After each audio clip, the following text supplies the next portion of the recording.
कलाई, तब काहे कैले बारू हमसे बेवफाई।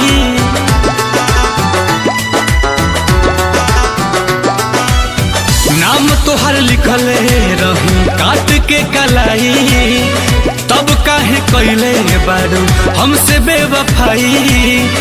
तड़पता दिलवा बेचारा हो, याद संगे नमो मिटावे जात बहानी, काट के ब्लेड से दोबारा हो।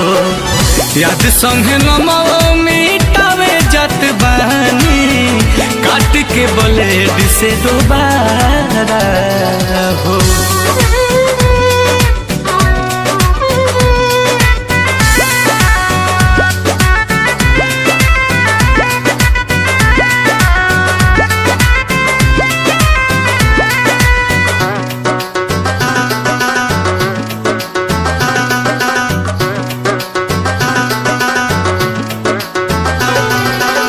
धोखा रहे देवे के तो दिल काहे दिहालू, बेवफा होली सालाई की साबित कई दिहालू। धोखा रहे देवे के तो दिल काहे दिहालू, बेवफा होली सालाई की साबित कई दिहालू। प्यार के तू कैलू बंटवारा हो, याद संगे नमो मिटावे जात बहानी, काट के ब्लेड से दोबारा हो। याद संगे नमो मिटावे जात बहानी, काट के ब्लेड से दोबारा हो।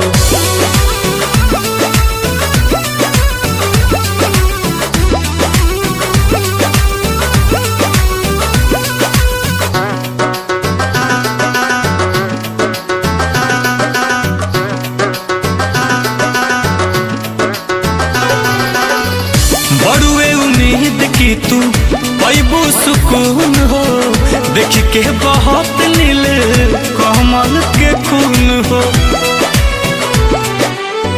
बड़ुए उम्मीद तहरा मिली सुकून हो, देख के बहुत नील कमल के खून हो।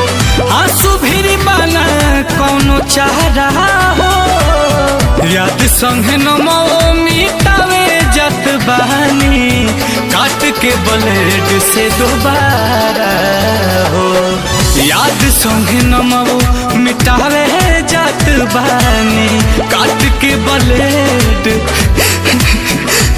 से दोबारा